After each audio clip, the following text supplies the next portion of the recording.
नॉर्सेट exam में 30 days से भी कम बचे हुए हैं और आप लोगों को समझ में नहीं आ रहा है कि क्या पढ़ना है, कैसे रिवीजन करना है, क्या चीजें छोड़नी है, तो ये वीडियो आप लोगों के लिए। Hello everyone, I am Gazal Agarwal. Welcome back to my YouTube channel Gazal Aims. कैसे हो आप सभी? आई होप आप सभी बहुत अच्छे होंगे। आप सभी की प्रिपरेशन बहुत अच्छी चल रही होगी। आज की इस वीडियो में हम बात करेंगे कि हमें इन 30 डेज में कैसे पढ़ें, कैसे रिवीजन करें कि हमारा सिलेक्शन इन 30 डेज में श्योर हो जाए, और ऐसी कौन सी मिस्टेक है जो हमें अवॉइड करनी है। फर्स्ट मिस्टेक जो स्टूडेंट्स करते हैं, कोशिश करते हैं कि इस टाइम में वो न्यू पीडीएफ, न्यू लेक्चर्स या नई किसी प्लेटफॉर्म से नई चीजें कलेक्ट कर लें। और आप सभी को लगता है कि ये पीडीएफ इंपॉर्टेंट है, ये लेक्चर इंपॉर्टेंट है, लेकिन ऐसा नहीं है। आप इस टाइम पे जितनी नई चीजें कलेक्ट करेंगे उतनी पुरानी चीजों को भूलते जाएंगे। तो अभी आपको एक सिंपल रूल फॉलो करना है कि आपने जो पढ़ा है, आपके पास जो नोट्स है, आपको सिर्फ उन्हें रिविजन करना है। अगर कोई पर्टिकुलर टॉपिक आपका गलत हो रहा है तो आपको उसी की टारगेटेड स्टडी करनी है। आपका गोल नया मटेरियल कलेक्ट करना नहीं, बल्कि अपनी एग्जाम ओरिएंटेड स्टडी को स्ट्रॉन्ग बनाना है।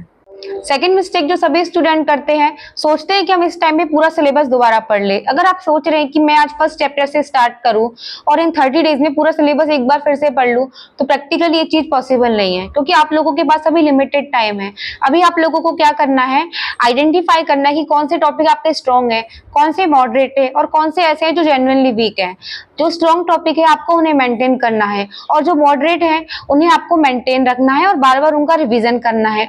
और जो टॉपिक आपको बिल्कुल भी नहीं आते, उनको एग्जाम पर्सपेक्टिव से देखना है कि एग्जाम में उनसे किस तरह के क्वेश्चन पूछे जाते हैं, और आपको उसी मेथड से वहां स्टडी करनी है। आपको किसी भी टॉपिक को 100% नहीं पढ़ना है, सिर्फ इतना पढ़ना है कि वो क्वेश्चन आपका वहां सही होना चाहिए।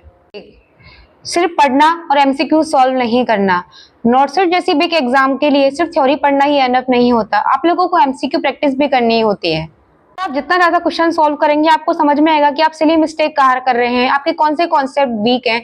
कहीं आप एग्जाम प्रेशर में तो चीजें गलत नहीं कर रहे, आपको फिर क्वेश्चन ही नहीं आ रहे हैं। लेकिन यहाँ आपको ये मिस्टेक भी नहीं करनी है कि सिर्फ एग्जाम देकर बैठ जाना या फिर मॉक देके बैठ जाना। आपको मॉक का एनालिसिस करना भी बहुत इंपॉर्टेंट है।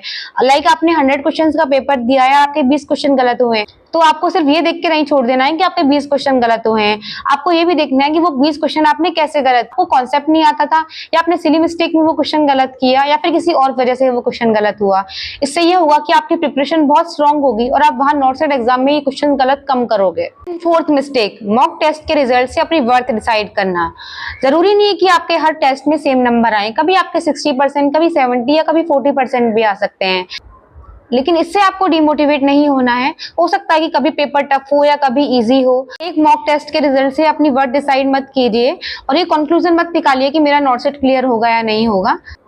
और सबसे इंपॉर्टेंट, दूसरों के मार्क्स से अपनी प्रिपरेशन को जज मत कीजिए। आपका कंपटीशन अपने आप से है या अपने पास्ट वर्जन से है, ना कि किसी और से है। फिफ्थ मिस्टेक, अपनी डेली स्ट्रेटजी को चेंज करना। हम सोचते हैं कि आज हम 12 घंटे पढ़ेंगे, कल सोचते हैं कि नहीं आज तो हम सिर्फ मॉक देंगे, अगले दिन सोचते हैं कि हम कहीं पूरा सिलेबस दोबारा पढ़ लें।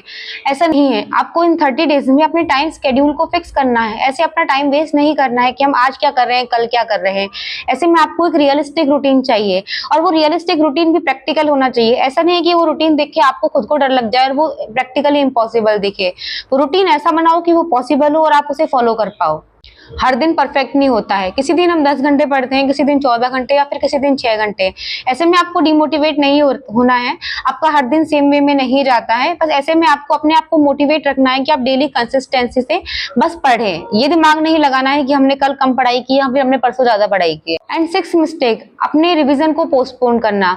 बहुत सारे स्टूडेंट्स क्या सोचते हैं कि मैं आज अपना सिलेबस कर लेता हूँ, मैं कल से रिवीजन करूंगा, पर ऐसा कभी हो नहीं पाता है, क्योंकि सिलेबस कभी कंप्लीट ही नहीं होता। आपको डेली का रिवीजन डेली करना है, और जो चीजें आप आज पढ़ रहे हैं आपको ये प्लान करना है कि आप फ्यूचर में उन्हें कब पढ़ेंगे, 2 दिन बाद पढ़ेंगे या 7 दिन बाद पढ़ेंगे। और जो भी चीजें डाटाबेस हैं, लाइक फॉर्मूलाज हो गए या फिर इंपॉर्टेंट ड्रग्स हो गए या फिर इंपॉर्टेंट कॉन्सेप्ट हो गए, आपको इनको टाइम टू टाइम पढ़ना है, क्योंकि ये चीजें क्या भूल जाती हैं, इनको आपको अपनी मेमोरी में रखना बहुत इंपॉर्टेंट है। और सबसे इंपॉर्टेंट बात, अपने आप पर भरोसा रखना है। आपको इस प्रिपरेशन जर्नी में ऐसे बहुत सारे डाउट्स आएंगे कि हम पढ़ाई छोड़ देते हैं, अगले नॉर्सेट पर फोकस करते हैं, ये वाला हमसे नहीं हो पाएगा। बट ट्रस्ट मी गाइस, ऐसा करने से आप अपना टाइम वेस्ट कर रहे हैं। ऐसा सिर्फ आपके साथ नहीं हो रहा, ऐसा मेरे साथ भी हुआ था, या फिर कोई और जो नॉर्सेट की प्रिपरेशन कर रहा है उसी के साथ भी होता है।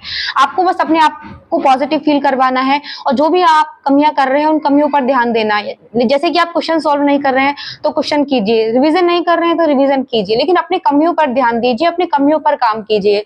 इस तरह ज्यादा ओवर थिंकिंग करने से, नेगेटिव सोचने से चीजें सॉल्व नहीं होते हैं। बस अच्छे से पढ़िए, अपने आप को मोटिवेट रखिए। वीडियो अच्छी लगी हो तो प्लीज वीडियो को लाइक कीजिए, कमेंट कीजिए, और अगर आप चैनल पर नए हैं तो चैनल को सब्सक्राइब कीजिए। Thank you.